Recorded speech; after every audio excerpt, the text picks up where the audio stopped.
buen día. Bienvenidos a una sesión más de Universidad ICEP. Soy la maestra Cecilia Saldaña y en esta ocasión abordaremos el tema de la revolución de la educación en línea y cómo es que se han roto las fronteras educativas. Comencemos. Antes de iniciar, me gustaría comenzar con un término relacionado a la revolución de la educación en línea. Este término es el de tecnología disruptiva, que viene siendo el término que se le acuñe a aquella tecnología que desplaza a una tecnología establecida, la cual debe ser innovadora y tan evolucionada que por ello supera a la tecnología que le antecede, al punto de que ésta se vuelva obsoleta o desaparezca. Algunos ejemplos de ellos son la computadora, que desplazó a la máquina de escribir, o el correo electrónico, que desplazó a la correspondencia postal. También las computadoras portátiles o laptops han sustituido en gran parte a las computadoras de escritorio. Como puede observarse, las tecnologías disruptivas como estas y muchas otras pueden ocasionar cambios radicales en la forma en que nos comunicamos, ya que hemos cambiado gradualmente los artefactos con los que nos comunicábamos, como por ejemplo los teléfonos fijos alámbricos a inalámbricos, o los teléfonos celulares convencionales por los teléfonos inteligentes, y que con estos últimos nos comunicamos más a través de las redes sociales que cara a cara, los cuales de alguna manera han sustituido en gran parte a la comunicación tradicional, dejando casi obsoleto el teléfono fijo, lo cual en su momento sacudió a las industrias telefónicas. Lo mismo sucedió con la industria postal, al cambiar la correspondencia de cartas escritas por correos electrónicos, entre otros ejemplos. Esto por mencionar algunos cambios. Todo ello ha dado también lugar a las llamadas revoluciones de la información, las cuales tienen su origen en el siglo XIV, cuando se inventó la imprenta, dando origen a la revolución de Gutenberg, hasta llegar a la actual revolución digital. Como les mencionaba, la primera revolución se debió a la aparición de la imprenta, inventada por Gutenberg en el año 1450. Recordemos que antes de los libros existían los manuscritos y la mayor parte de la difusión del conocimiento registrado en los manuscritos no se realizó mediante su copia y distribución a lectores individuales, sino por una persona, generalmente un clérigo, que leía o contaba sus contenidos a una audiencia.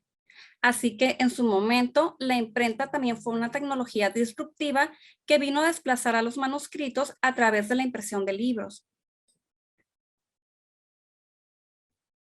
Entonces, ¿cómo eran las bibliotecas en la Edad Media, especialmente en las academias? Las bibliotecas tenían una colección de manuscritos, las cuales eran privadas, y los manuscritos de cabecera eran de Aristóteles y su filosofía. Estos no se prestaban, eran guardados y encadenados. Y los profesores poseían los manuscritos por un tiempo fijo y era un profesor o decano quien supervisaba el préstamo de estos. Y el rol de los alumnos con respecto a esos manuscritos era el de memorizarlos, copiarlos o pedirlos prestados. Ahora demos un vistazo de cómo era la educación en la Edad Media. En las universidades de esa época, el conocimiento se transmitía a través de conferencias. Estaban las conferencias superficiales, las cuales requerían que los graduados leyeran textos fijados a estudiantes de pregrado para tomar notas o dictado. También estaban las conferencias expositivas. Estas se planteaban problemas y preguntas que surgían de un texto y eran impartidas por maestros que tenían un año de graduados.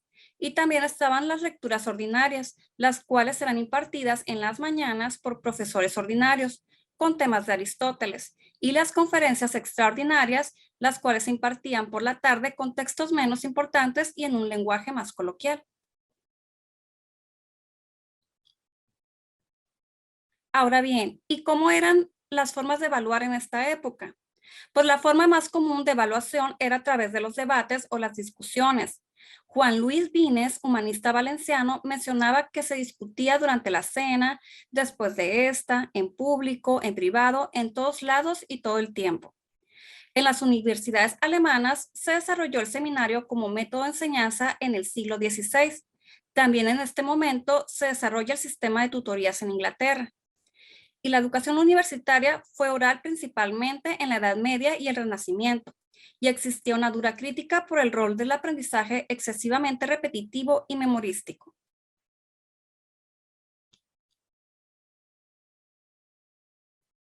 Todo lo anterior cambió gradualmente con la invención de la imprenta en la época del Renacimiento con la Revolución de Gutenberg, ya que con la imprenta hubo un incremento considerable de libros, por lo que más personas podían acceder a ellos. Entonces las bibliotecas tuvieron un decaimiento, ya no eran un foco de interés, pues estas eran pequeñas y de poca importancia, comparado con los libros a los que podían acceder. Así que el rol de esa nueva tecnología tuvo como consecuencia el desarrollo de habilidades para identificar, evaluar y administrar textos. Y con referencia al currículum universitario, ahora se podía estudiar un tema desde diversos autores, ya no solo desde Aristóteles. Por lo tanto, con la invención de la imprenta, las personas podían leer libros por sí mismos en lugar de que se los leyeran o contaran de nuevo, por lo que esta disponibilidad de libros gracias a la impresión fomentó la alfabetización que condujo a una expansión de la educación básica. Por lo tanto, algunas actitudes que surgieron en esas épocas en torno a las nuevas tecnologías utilizadas para la educación y transmisión de conocimiento fueron las siguientes. Platón criticó la invención de la escritura. Decía que esta tecnología era dañina para las habilidades mentales y que erosionaba la memoria. Por otro lado, el humanista Jerónimo, en 1473, declaró que la sobreproducción de libros haría menos estudiosos a los hombres, acabando con la memoria. Por otro lado, Edison, en 1913, afirmaba que los libros serían obsoletos con las imágenes en movimiento.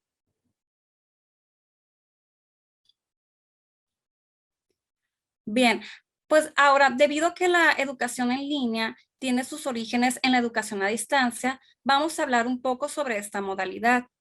La educación a distancia ha pasado por diferentes etapas antes de llegar a la situación actual que todos conocemos. Estas etapas son la primera generación, que viene siendo la enseñanza por correspondencia.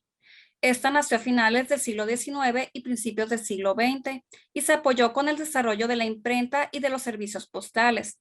En sus inicios, los programas de formación eran muy simples y estaban basados en textos escritos en los que se reproducían las clases presenciales tradicionales. Unos ejemplos de ese tipo de enseñanza era el aprendizaje de idiomas extranjeras a través del correo postal, cuando no había maestros de lenguas extranjeras en el lugar de origen del aprendiz. La segunda generación es la enseñanza multimedia. Esta nació en la década de los 60 con la utilización de múltiples medios como los recursos para el aprendizaje, tales como recursos audiovisuales como la radio, la televisión, el video, entre otros. Y la tercera generación, que es la enseñanza telemática, nació a mediados de los 80 con la integración de las telecomunicaciones con otros medios educativos mediante la informática. Se comenzó a desarrollar programas flexibles de enseñanza asistida por ordenador y a introducirse los hipertextos e hipermedias. Se puede decir que fue el momento en el que pasamos de una enseñanza centrada en los contenidos a una enseñanza centrada en el alumno. Y la cuarta generación, la formación a través de Internet o e-learning. Esta etapa inició a mediados de los 90, cuando la educación a distancia comenzó a utilizar campos virtuales con el apoyo de Internet y se fue superando el aislamiento característico de la educación a distancia tradicional. El hecho, por ejemplo, de que hoy en día un alumno pueda realizar una prueba, mandar una tarea o realizar un curso, lo puede hacer a cualquier hora y enviarlo electrónicamente a su tutor en ese momento.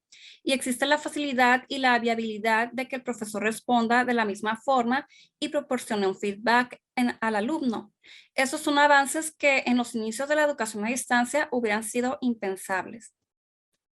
Hoy en día, la modalidad de educación a distancia viene siendo la educación en línea y hay dos grupos que hacen referencia a esta modalidad, que es el e-learning, que nació a inicios del siglo XXI y se define como el uso mezclado de entornos presenciales y no presenciales.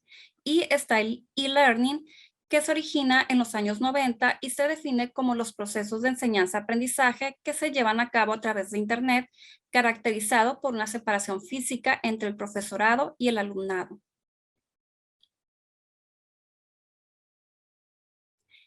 El B-Learning es también conocido como una enseñanza combinada, bimodal, semipresencial, dual, híbrida, aprendizaje mixto o aprendizaje mezclado, clase invertida, entre otros. Es un modelo pedagógico que plantea transferir parte del proceso de enseñanza y aprendizaje fuera del aula de forma virtual a través de Internet con el fin de utilizar el tiempo de clase para el desarrollo de procesos cognitivos de mayor complejidad que favorezcan el aprendizaje significativo.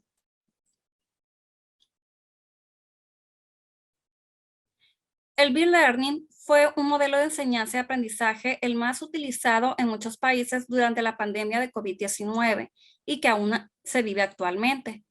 Muchos países de Latinoamérica aún lo utilizan, ya que no han regresado totalmente a las clases presenciales por el aumento de casos por COVID y han optado por la educación B-Learning, más conocida en algunos países como educación híbrida o mixta, donde en algunas escuelas y regiones las clases se dividen en presenciales y virtuales para no exponer a todo el grupo y pueda existir un adecuado distanciamiento social. Lo anterior se llevó a cabo después de una larga cuarentena como una forma de volver gradualmente a clases presenciales.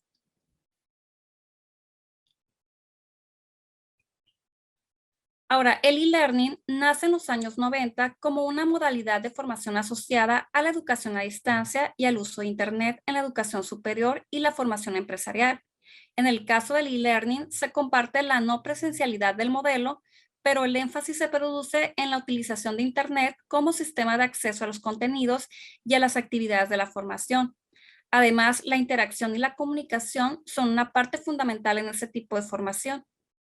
Este fue el modelo utilizado por casi todo el mundo durante el confinamiento por COVID-19, cuando no era posible asistir presencialmente a las escuelas y que debido a la emergencia sanitaria se vieron obligados a cerrar sus puertas y continuar de forma online. Y sigue siendo utilizado en algunos países por periodos cuando aumentan los casos. Por ejemplo, en México actualmente volvió a clases virtuales utilizando este modelo de e-learning, ya que han aumentado nuevamente los casos debido a la nueva variante Omicron. Algunas ventajas de ambos modelos es que tanto el B-Learning como e-Learning pueden promover en los estudiantes la autonomía y potenciar la actividad de búsqueda y relación. Además, se relacionan con otras competencias, por ejemplo, el trabajo en grupo, entornos de trabajo colaborativo, generando un importante impacto, incrementando la interacción social y el aprendizaje en grupo. A continuación, veamos algunos ejemplos de modelos pedagógicos de e-learning, tales como los MOOC. Pero, ¿qué es un MOOC? Los MOOC son cursos masivos online abiertos, de carácter abierto y que se imparten de forma masiva a todas aquellas personas que estén interesadas en una materia en particular. La temática en estos cursos puede ser muy variada y están disponibles en varios idiomas. Tienen la característica de tener un fuerte componente multimedia, especialmente videos y actividades interactivas. Veamos un poco de historia del surgimiento de estos cursos. En el año 2008, el fenómeno mundial de los cursos masivos online abiertos o MOOC apareció como un importante desarrollo de la educación en línea y de la formación y difusión del conocimiento. El primer curso en línea que recibió el apelativo de MOOC fue el curso Conectivismo y Conocimiento Conectivo, organizado por George Siemens en la Universidad Manitoba de Canadá en agosto de 2008. Y el primer curso MOOC que realmente tuvo un éxito asombroso fue el curso Introducción a la Inteligencia Artificial, organizado en otoño de 2011 por Sebastian Thrun, profesor de la Universidad de Stanford, y Peter Norvin, director de investigación de Google. En las plataformas MOOC, las distintas organizaciones, que por lo general son universidades, ofrecen sus cursos a aquellas personas interesadas. Estos cursos suelen ser gratuitos, salvo que la persona quiera un certificado, en cuyo caso tiene un costo que no suele ser muy elevado. Algunos ejemplos de plataformas MOOC son Coursera, FutureLearn, Miriada X, Udacity y México X. La teoría educativa que más se acerca al aprendizaje en línea es la teoría del conectivismo. El creador de esta teoría es George Siemens, quien la define como la integración de principios explorados por las teorías de caos, del conocimiento cambiante, la necesidad de más y de actual conocimiento, redes, complejidad y autoorganización. Es decir, que el aprendizaje en el conectivismo se enfoca en concentrar conjuntos de información especializada y estas conexiones nos permiten aprender más y comprender continuamente que se está adquiriendo nueva información, por lo cual es importante poder realizar distinciones entre información relevante de la que no lo es. Siemens, a su vez, considera el conectivismo como una teoría emergente para comprender el aprendizaje en una era digital y que describe el efecto de la tecnología sobre cómo las personas se conectan, comunican y construyen el conocimiento digitalmente en comunidades de red. Algunos principios de la teoría del conectivismo son las siguientes. El aprendizaje y el conocimiento dependen de la diversidad de opiniones. El aprendizaje es conectar fuentes de información especializados y puede residir en dispositivos no humanos. La alimentación y mantenimiento de las conexiones es necesaria para facilitar el aprendizaje continuo. La actualización, que es conocimiento preciso y actual, es la intención de todas las actividades conectivistas de aprendizaje. El conectivismo provee una mirada a las habilidades de aprendizaje y las tareas necesarias para que los aprendices florezcan en una era digital. Para la educación en línea se utilizan dos grandes grupos de materiales o tecnologías, que son los recursos para la comunicación en línea y los recursos audiovisuales.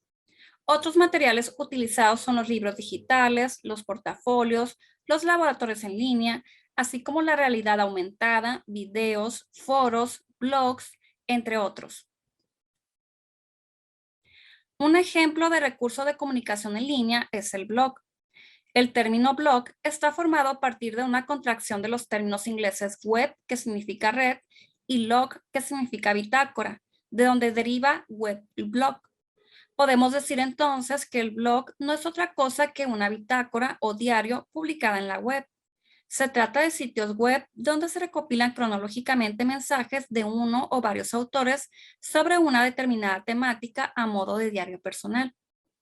La principal ventaja del blog es que es una manera muy sencilla y económica de publicar en la web. El usuario no necesita conocimiento de código HTML o de PHP 2 o de diseño gráfico.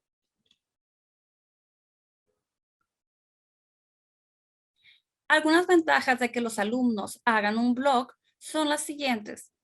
Ayuda a los estudiantes a hacerse expertos por un proceso regular de explorar, filtrar y publicar.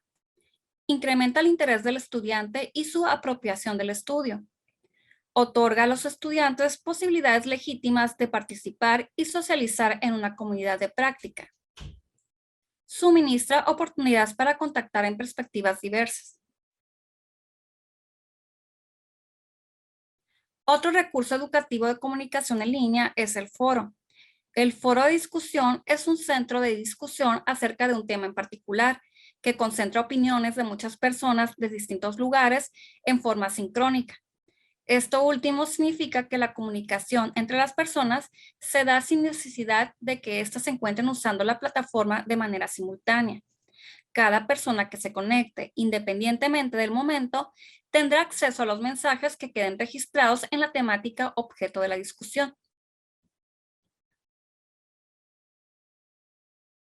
Algunas ventajas de utilizar el foro virtual en la educación en línea son que refuerza el aprendizaje y mejora su significatividad. Permite conocer las actitudes de los alumnos frente a ciertos temas. Favorece el desarrollo de habilidades sociales mediante la interacción. Ayuda a mejorar las habilidades de comunicación escrita. En síntesis, ambos recursos vistos, tanto el blog como los foros, permiten a los estudiantes confrontar las ideas que otros han publicado y a su vez responder a esas participaciones de otros en su blog o en el foro. Entonces, asumimos como hipótesis que es un medio idóneo para el desarrollo de habilidades de discusión y argumentación que trasciende del horario del aula. Hasta aquí podemos enlistar algunas ventajas de la educación en línea, las cuales serían que aumenta la motivación de los estudiantes y promueve el desarrollo cognitivo. Provee de recursos altamente interactivos que abarcan experiencias reales. Proporciona medios para la comunicación y la colaboración. Además, satisface el ritmo del aprendizaje individual.